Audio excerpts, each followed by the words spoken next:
লোকসভা নির্বাচনে বাংলায় 25টিরও বেশি আসন জিততে চলেছে বিজেপি। শুক্রবার 15ই মার্চ ইন্ডিয়া টুডে কনক্লেভে এমনই দাবি করলেন কেন্দ্রীয় স্বরাষ্ট্রমন্ত্রী অমিত শাহ। সেই সঙ্গে তার বক্তব্য, ক্যান্সার যেমন বাড়াবাড়ি হলে বোঝা যায়, তেমনি ইঙ্গিত দিচ্ছে সন্দেশখালী। বাংলায় আইন শৃঙ্খলা ব্যবস্থা পুরোটাই ভেঙে পড়েছে। শোনাই আপনাদের কি বলছেন কেন্দ্রীয় স্বরাষ্ট্রমন্ত্রী অমিত শাহ, শুনুন। चल रही, मतलब आप पूरी ताकत लगाए हुए हैं। ममता बनर्जी भी मतलब जितना कर सकती हैं। आपको लगता है कि सबसे रोचक, सबसे एक्साइटिंग इलेक्शन अगर कहीं पे है इस बार पश्चिम बंगाल में? मैं बता देता हूं, राहुल जी एक्साइटेड है, कोई एक्साइटेड होना नहीं। पश्चिम बंगाल में हम 25 से ज्यादा सीटें जीतेंगे, ये वास्तविकता है और ये हो के रहे। आपको लगता है कि संदेश खली से एक माहौल बना जैसे नंदीग्राम सिंगूर के टाइम पे हुआ, आपने उसको यूज किया ममता जी के खिलाफ? संदेश खाली तो एक शरीर में जब रोग होता है, जब कैंसर होता है, तो कैंसर की गांठ बड़ी हो जाती है, तब बाहर दिखती है। संदेश खाली तो एक बाहर आया हुआ परपोटा है, वहां पूरी व्यवस्था एक खोखली हो गई है। स्टेट जब तुष्टीकरण के आधार पर चले, स्टेट जब वोट बैंक की राजनीति के आधार पर चले, ना लॉ एंड ऑर्डर ठीक हो सकता है, ना डेवलपमेंट सिमेट्रिक हो सकता है, ना स्टेट का भविष्य उज्जवल हो सकता है। वहां पर घुसपैठ भी करा रहे हैं। स्टेट स्पॉन्सर घुसपैठ पश्चिम बंगाल में हो रही है वोट बैंक बढ़ाने के लिए। वोट बैंक बढ़ाने के लिए अपनी वोट बैंक के सारे गुनाहों को दबाया जा रहा है। लाखों करोड़ों रुपए के भ्रष्टाचार हो रहे हैं। किसी मंत्री के घर से 51 करोड़ रुपया आने के बाद राज्य की मुख्यमंत्री ईडी पर सवाल उठाती है, अपने मंत्री पर सवाल नहीं उठाती है। 51 करोड़ कहां से आया, इसका तो जवाब पूछो। 51 करोड़ रुपया कांग्रेस पार्टी के सांसद के घर से 350 करोड़ रुपया मिलते हैं और दूसरे दिन प्रेस होती है कि हम पर प्रताड़ना होती है। अब 350 करोड़ जिसके घर से कैश मिले, वो बेचारे सांसद पर ईडी ने रेड किया, इसको एक क्वेश्चन कर रहे हैं।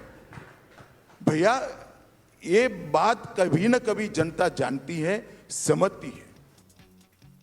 এর আগে রাজ্যে এসে আসন্ন লোকসভা ভোটে বাংলা থেকে কমপক্ষে 35টি আসন জেতার টার্গেট বেঁধে দিয়েছিলেন কেন্দ্রীয় স্বরাষ্ট্রমন্ত্রী অমিত শাহ। পরে রাজ্যে এসে প্রধানমন্ত্রী নরেন্দ্র মোদী 42টি আসনের মধ্যে 42টিতেই জয়ের কথা বলেছিলেন।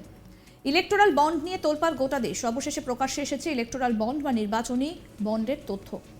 তৃণমূল 1600 কোটি পেয়েছে, কংগ্রেস 1400 কোটি। নির্বাচনী বন্ড নিয়ে সমস্ত গোপন তথ্য ফাঁস করে বিরোধীদের মুখ বন্ধ করালেন কেন্দ্রীয় স্বরাষ্ট্রমন্ত্রী অমিত শাহ। ইলেকটোরাল বন্ডকে স্বচ্ছ বলে দাবি করেন কেন্দ্রীয় স্বরাষ্ট্রমন্ত্রী Amit Shah. India Today conclave 2024-এর মঞ্চে শনিবার লোকসভা নির্বাচন সহ ইলেকটোরাল বন্ড নিয়ে বক্তব্য রাখেন। ইলেকটোরাল বন্ড ইস্যুতে তৃণমূল এবং কংগ্রেসকে তীব্র আক্রমণ শানান। ইলেকটোরাল বন্ড প্রসঙ্গে অমিত শাহ বলেন, ইলেকটোরাল বন্ড ভারতীয় রাজনীতি থেকে কালো টাকা ধ্বংস করার জন্য আনা হয়েছিল। সুপ্রিম কোর্টের নির্দেশ সকলকে মানতে হবে। এখনো পর্যন্ত সুপ্রিম কোর্ট সোমবার শুনানি করবে। সুপ্রিম কোর্টের মত নিয়ে কোনো মন্তব্য করি না। আমাকে বুঝিয়ে বলুন, ইলেকটোরাল বন্ড আসার আগে কিভাবে চাঁদা আসতো? কিভাবে আসতো? বন্ডে একটি কোম্পানির চেক আরবিআইকে দিয়ে বন্ড কেনা হয়। এতে গোপনীয়তা কোথা থেকে এলো? আগে যে পার্টির নামে চাঁদা তোলা হতো, কারা দিচ্ছেন তা কোনোদিন জানা গেছে? একটা দৃষ্টিভঙ্গি তৈরি করার চেষ্টা হচ্ছে যে ইলেকটোরাল বন্ডে বিজেপির সব থেকে বেশি লাভ হয়েছে। রাহুল গান্ধী বলেছেন, সব থেকে বড় বীজ বপনের জায়গা আসলে ইলেকটোরাল বন্ড। জানি না তাকে এসব কে বোঝায়।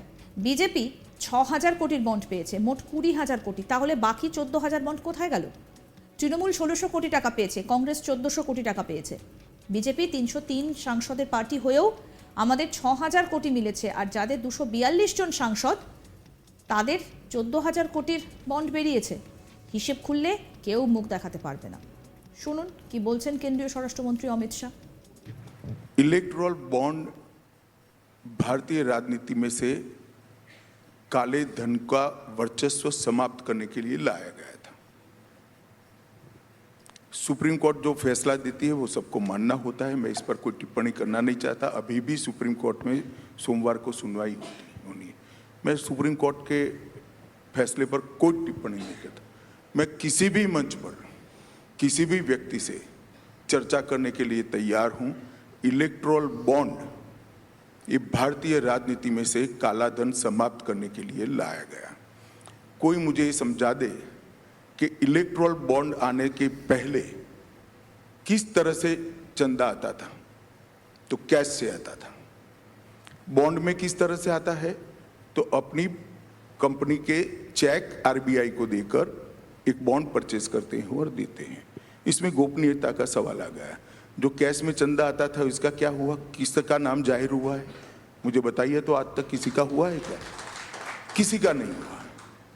परंतु मैं राजनीतिक चीजों को ज्यादा डिटेल में जवाब देना चाहता हूं। एक परसेप्शन चलाया जा रहा है कि इलेक्टोरल बॉन्ड से भारतीय जनता पार्टी को बड़ा फायदा हुआ है क्योंकि भारतीय जनता पार्टी पावर में ब्ला ब्ला ब्ला। और अभी राहुल गांधी ने तो स्टेटमेंट कर दिया कि दुनिया की सबसे बड़ी उगाही का अगर कोई जरिया है तो इलेक्टोरल बॉन्ड है। मालूम नहीं इनको कौन ये सब लिख कर देता है। मैं पोजीशन आज देश की जनता के सामने स्पष्ट कर देना चाहता हूं। भारतीय जनता पार्टी को अप्रोक्सीमेटली 6,000 करोड़ के बॉन्ड मिले हैं। टोटल बॉन्ड 20,000 करोड़ के हैं। तो 14,000 करोड़ के बॉन्ड कहां गए? मैं बताता हूं।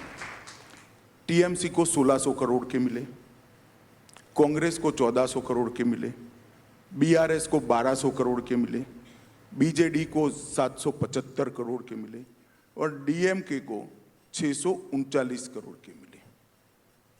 अब अगर 13 राज्यों में और 303 सांसद, 11 करोड़ मेंबरशिप वाली पार्टी और देश के सभी यूनिट में पार्टी का योग मिला ले, इन लोगों का इतना करे। मानो कांग्रेस में अभी 35 सांसद है, उनके 300 हो तो क्या हो? एक लगाते हैं तो टीएमसी को 20,000 करोड़ के बॉन्ड होते हैं, बीआरएस को 40,000 करोड़ के होते हैं और कांग्रेस पार्टी को 9,000 करोड़ के होते हैं। मैं प्रोरेटा की बात कर रहा हूं। देश में हमारे 303 सांसद है, हमें 6,000 करोड़ के बॉन्ड मिले हैं और 242 सांसद जिन पार्टियों का है, इसको 14,000 करोड़ के बॉन्ड निकले। क्या शोर शराबा कर रहे हो भाई? मैं दावे से कहता हूं जब हिसाब खुलेगा ये लोग आपको फेस नहीं कर पाएंगे। লোকসভা নির্বাচনে বাংলায় 25টিরও বেশি আসন জিততে চলেছে বিজেপি। শুক্রবার 15ই মার্চ ইন্ডিয়া টুডে কনক্লেভে এমন দাবি করলেন কেন্দ্রীয় স্বরাষ্ট্রমন্ত্রী অমিত শাহ। সেই সঙ্গে তার বক্তব্য, ক্যান্সার যেমন বাড়াবাড়ি হলে বোঝা যায় তেমনই ইঙ্গিত দিচ্ছে সন্দেশখালী। বাংলায় আইন শৃঙ্খলা ব্যবস্থা পুরো নাকি ভেঙে পড়েছে। আসুন আরেকবার শোনাই কি বলছেন এই বিষয়ে কেন্দ্রীয় স্বরাষ্ট্রমন্ত্রী। चल रही, मतलब आप पूरी ताकत लगाए हुए, ममता बनर्जी भी मतलब जितना कर सकती हैं। आपको लगता है कि सबसे रोचक, सबसे एक्साइटिंग इलेक्शन अगर আরও আপডেট পেতে দেখতে থাকুন আজ তাক বাংলার ইউটিউব চ্যানেল।